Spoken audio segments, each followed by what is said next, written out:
Well, hello everyone. Welcome back to Speeding Through History. We're back again with Don Gamble. Don had an idea that maybe we should shift from talking to promoters and racetracks and everything else to talk about some of the announcers we have heard at racetracks down through the years. And we're going to talk about two announcers specifically as we move forward in this program, but we're not going to go any further because unfortunately we have to acknowledge the passing of Jack Lentz. Don, I met Jack a couple of times, mostly at Challenger, probably every time at Challenger, and probably mostly at Fall Fest when I was covering Fall Fest for one paper or another. I found him to be fiercely committed to what he did. When the gates were open, my goodness, he was all business, and he made that place into what it was. I still think he was a visionary. His idea for Fall Fest has been copied multiple times. I think the track that has used his playbook most effectively probably is Lernerville with their thing they do in October, the Steel City Stampede, which, as I wrote at the time back in the days of Challengers Fall Fest, it's the ultimate farewell for the season to people you've been pitting with all year, racing with all year, and some people you only see once a year at Challenger. But it's one way. It was a good way to end the season and kick off the off season. And again, that playbook has been used over and over again. I think the guy was well ahead of his time. Your thoughts about and your friendship with Jack Lentz? Was friends with him for many years, announced for him for many years, very well respected, but I had no idea how many people wanted to know what happened to him. Now, I have a way on Facebook when I put a story up there that I can keep track of how many people have looked at it. Now, this is a challenge to anybody that thinks I'm not telling the truth. I looked in there to see how many people read the information about Jack. It was over 30,000 people. Now, how could that be? Well, I would send it out to someone, then they would share it and send it out to their friends. Then the friends' friends would share it, and it just kept multiplying over and over and over again. And if anybody thinks I'm crazy, send me an email and I'll send you a copy of this document. Yeah, it's unbelievable how the reach that Rapid on Racing and your Facebook page has, and that's why what we're doing here has been so well received by so many people. So, once again, Jack, I think if you agree with me, I think well ahead of his time in a lot of his concepts. One funny announcing story at Challenger, and I think you'll like this. Darren and I were both announcing. We worked like a team, and he sounds a lot like me. So I'm down at the concession stand getting a soda and a hot dog. And I'm talking to this blonde girl, and she said, "How do you do that?" I said, "What are you talking about?" She said, "Well, I hear you announcing the race, and you're standing down here with a hot dog." I just said, "It's a gift." Well, I have to tell you, almost exactly a year ago, I bumped into Darren. Pittsburgh has started this new early season thing called the Pot of Gold, and your son Darren happened to be there, and you have no idea how many people heard his voice and would ask me, "Hey, is that Don Gamble?" Well, Yeah. almost, but not entirely. That was a Anyway, curse with him growing up. right. So let's move on to announcers. And you and I talked off the air, if you will, about the two guys we're going to talk about tonight. And it turns out you and I agree that these two guys were, sadly, they're both gone now, were one and one A, and every other announcer after that is on a second tier. I have to believe, and the reason I think that they were so successful and so good and so informative and so easy to listen to is because they brought their profession into the racetrack announcing booth. And we're talking about two guys who worked in radio. And once again, I think these two guys, and then it's everybody else, that's Bill Steinbach and Dal Carnahan. So Right. take it away, Don. These are the two guys I think Well, you and I both agree on that. every year, the Pittsburgh Circle Track Club and Lernerville Speedway would present the Bill Steinbach Memorial Award to a deserving member of the media. That process is no longer in effect, but I believe you were the winner of that award at one time. I was, as was my son. I think we're the only father-son team to ever win it. Bill loved the sport. He did everything in his power to promote it. Uh, the award was to recognize an individual who carries on the task of telling everyone about the greatest sport in America and for the promotion of auto racing. Bill was one of the most popular and well respected members of the Pittsburgh media. He was a newscaster for KDKA radio for 37 years. And he would have that 90 to 6 thing all the time. And 37 years he spent there. Then his interest in racing started in the early 60s.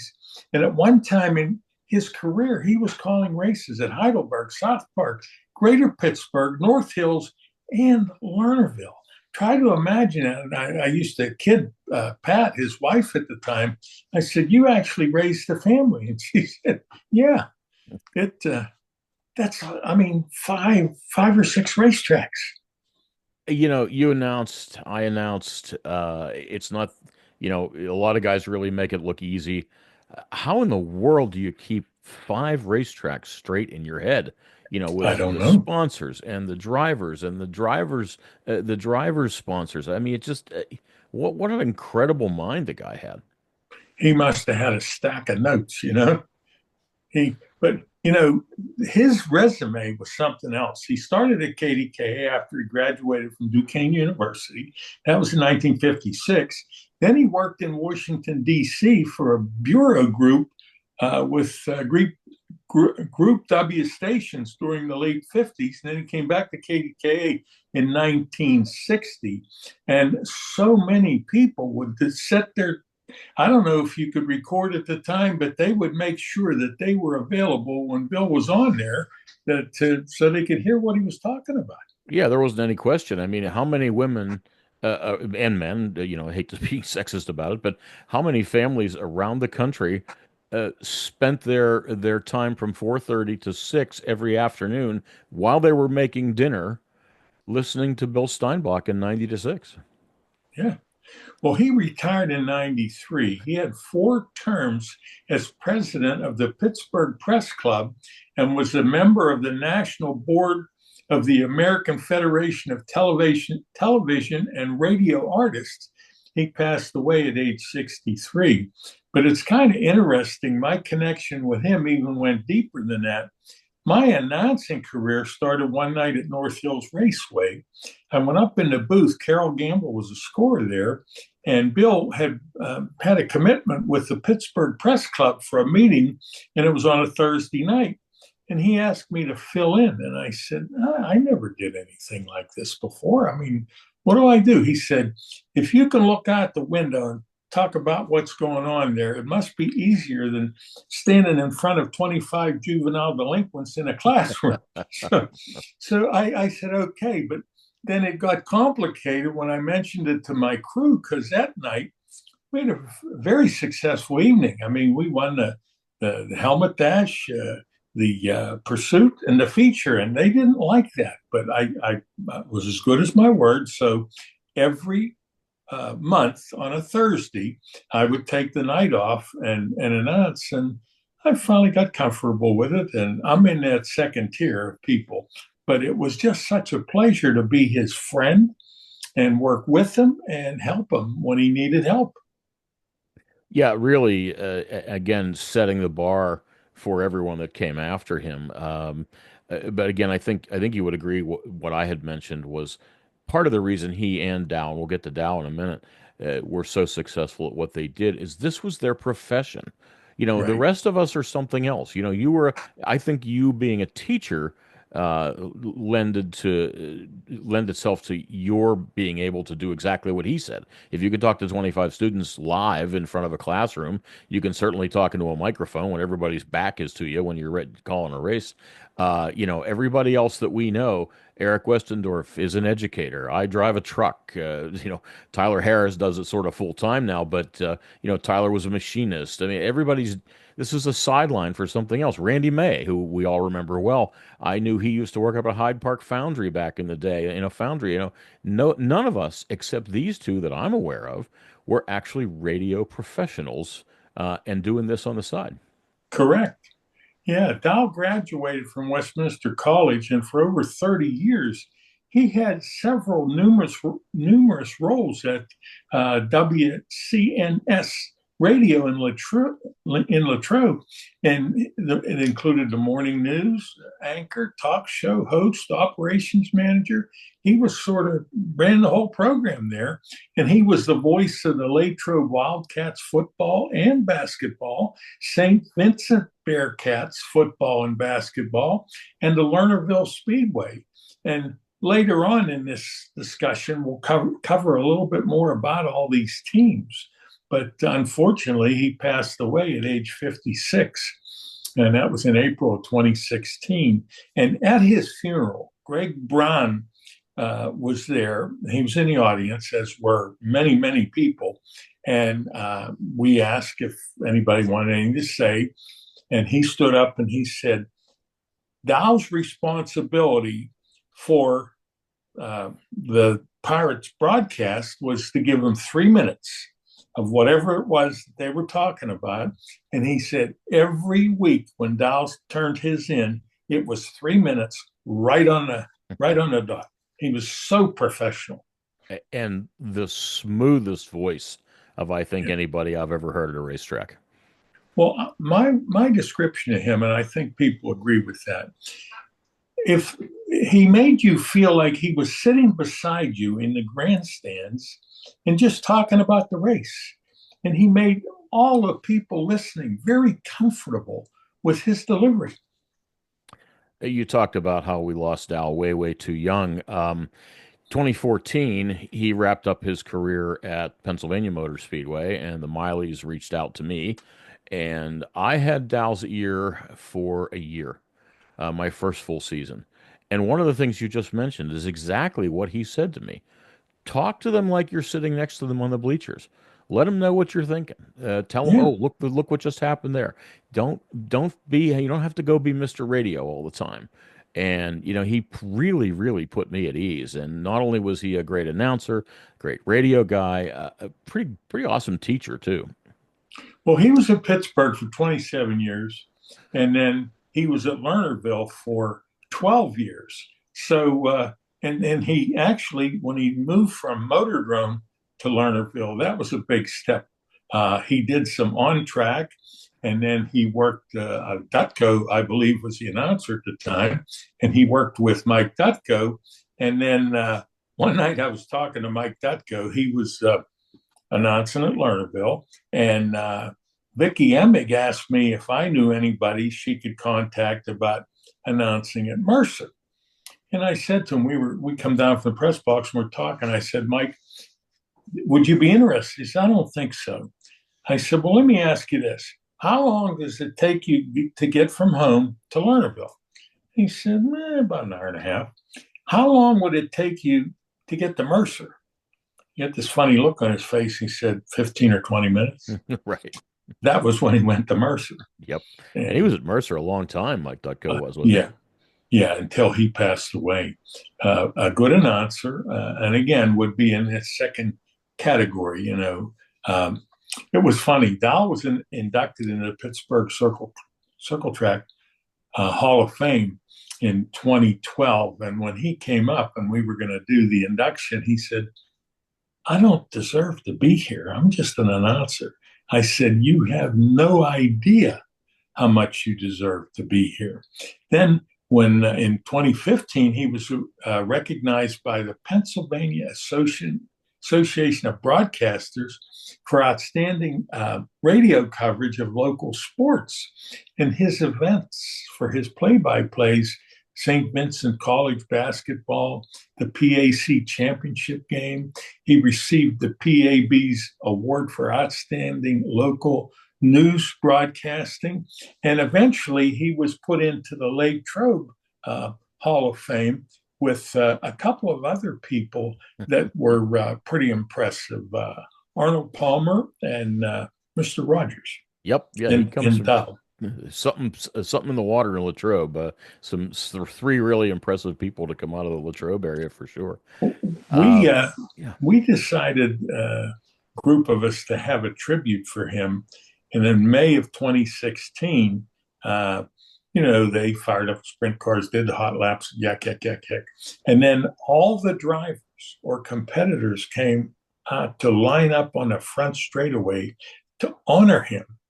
And I interviewed the track champions, Alex Faree, Matt Williamson, AJ Flick, and Corey McPherson. And Reverend Bill Beck did the invocation. And then what we did, like I announced the late models, Walt Weimer, the modifieds, Mike Dutka, the sprints, Randy May, the sportsman, and the entire Carnahan family was there for photos. And they were so appreciative. Anytime there was something that involved Dow, they would come to the track. Now, here's a question. It's not a fair question, but I'm going to throw it out to you anyway. Do you know how he got the name Dow? I do not. Okay. His father was an avid golfer aficionado, and Dow Fisterwald was his hero. And that's how he got the name Dow, Wow. because that's a unique first name. Well, it certainly is. Yeah, I Yeah. don't know that I know of anybody. I mean, I know a guy with a last name, from Leave It to Beaver, Tony Dow. That's the only other person that I know named Dow. And yeah, that's interesting. So, curious, you talk about, I'm only an announcer, his words. Back in Steinbach's day, we didn't have YouTube, and not everybody had a phone in their hand that could record, or even a video camera. By the time Dow's era came along, that thing that was starting to come around, and every now and again, a lot of people that we know will post a video from Pittsburgh or Lernerville on YouTube, or put it on Facebook, and it's a YouTube, and we get to hear Dow. Again, we don't really have that opportunity. I'm sure there's some recorded version of a race somewhere with Bill Steinbach that's out there that probably I haven't heard. But as far as Dow goes, I think we all have that same feeling. I'm like, my goodness, how I miss that voice. And Yeah. he's just so, it was almost comforting to hear Dow when he announced. Yeah. And it didn't matter what was happening on the track. His delivery and his flow was just remarkable. Now, something else I want to mention, this is a tribute to the hard work of Dave Oliveri. Dave decided that the press room in the pits should be named the Dow Carnahan Media Center. And he gathered up a lot of pictures, and they're all over the wall up there. And we had Lernerville put up you can, next time you're at Lernerville, you can look, there's a little poster that up on the wall above the concession stand. It says Dow Carnahan Media Center. And that's where a lot of the media get together on a race night to gather the information they need, whether they're writing for something or they're doing a podcast, whatever. And it's just beautiful. And it's funny. Don, you know, John Thompson said to me, he said, what color should we paint the room? I said, I don't know. So he got me in touch with the painter. And I said, what do you recommend? He says, I don't know. He says, but I got a lot of green paint. I said, well, why don't you paint it green? So literally now, when the media gets into the green room, it's actually a green room. And it's very pretty. And I would suggest to any media people that have never been there that you ought to check it out. You mentioned Dave Oliveri. I should say that one of these days he's going to be a guest on this little thing we're doing, this little adventure of ours as well. But Dave was part of it. I think Ed Miller was a big part of it too, was he not? Yes, yes. And a lot of nice pictures that we collected over the years are on the wall there. Actually, there's not enough wall for all the pictures we would like to put up there, but it's a lasting tribute to a great man. Yeah, and again, you said Steinbach. I didn't realize that Steinbach had passed as young as he was as well. I mean, Yeah. 63, that's my age now. Dow was a year older than me, and but as I said, and I want to shift gears here a minute. As I said, I had Dow's ear for a year. There's another guy out there that, he and I share something, and that is we both came after Dow Carnahan. And, that's like saying you're the next quarterback after Tom Brady, or you're the next guy up after someone who was that great. Again, I had a year of being able to talk to him. Eric Westendorf at Lernerville, I cannot ever say enough about how he managed what was a dreadful situation. I mean, he literally was in the booth a week later taking over for Dow, and everybody was still shell shocked that Dow was gone. And Eric has continued to be just marvelous at what he does, and I've always admired him for how he handled it. As for me, like I said, as an announcer, I make a pretty decent truck driver. I always felt that at Pittsburgh, I used to kid that the Mileys fished around and moved all the dead fish away and found me at the bottom of the barrel when it was time to find a new announcer. And I've had people, and thank goodness for them being so kind to me, have argued with this point. I always felt like I was a placeholder for 7 years until the next really good guy came along. And you and I know who that next good guy was after me at Pittsburgh. Of course, we're talking about Tyler, who's just unbelievable. But following Dow was, well, it wasn't fun at times. There were people who really, I don't say they disliked me. They disliked the idea that Dow wasn't there anymore. But again, I have to give kudos to Eric Westendorf, just the way he handled himself and the way he continues to handle it. Well, how can I explain this? Okay, he was doing PR at Lernerville, and I had a half-hour show in the booth in the pits called Trackside at Lernerville Speedway. And I asked him to come up one time and be like a guest co-host, whatever you want to call it. And he really developed his skills of talking to the public there at Trackside. So even though nobody was expecting him to step in when Dow passed, you said it right. He just stepped in and did an amazing job. It truly was seamless. And again, he continues to do it. And he and I have worked on a couple of projects, and we have another one in mind down the road here somewhere. But yeah, he's been marvelous to work with, and he just did such a good job. As time goes on, we say we're never going to forget these guys, and we don't. Yeah, okay, so we talked about, 1 and 1A, Bill and Dow. Touch on a couple more. We've already talked about Eric Dutko. You mentioned already a couple of names that popped in my head. Randy May was to Yeah. me one of the more fun guys to listen to. You Yeah. gave him a name, did you not? The $1 million smile. And that's the truth. Yeah. But hey, before we get too far onto the show, uh, let's tell people how Tyler Harris went from a little kid walking around in the pits at Lernerville to his ascension up to where he is now. So, yeah, I don't remember him as a little kid walking around the pits at Lernerville. I didn't know him until you introduced us. In fact, I don't even remember. It was at Pittsburgh, obviously, and he sought me out. But I got a call from you one day, and I was still working at Pittsburgh, and not too many people knew that my time was limited there. I was going to move on. Again, I was sort of a placeholder till the next really good guy came along, and so there was some thought back around 2019 or so that I would be leaving in a couple of years. And I get a phone call from you, and this young man named Tyler Harris had an announcing gig lined up at another speedway. And at the last minute, in fact, not only the last minute, the day of their first race of the year, he showed up. And boy, you talk about being tossed under the bus. Another guy was the announcer. They had Yeah. brought somebody else on and didn't even bother to tell him. Well, nice guy that he is, he stuck around and said, "Well, how can I help?"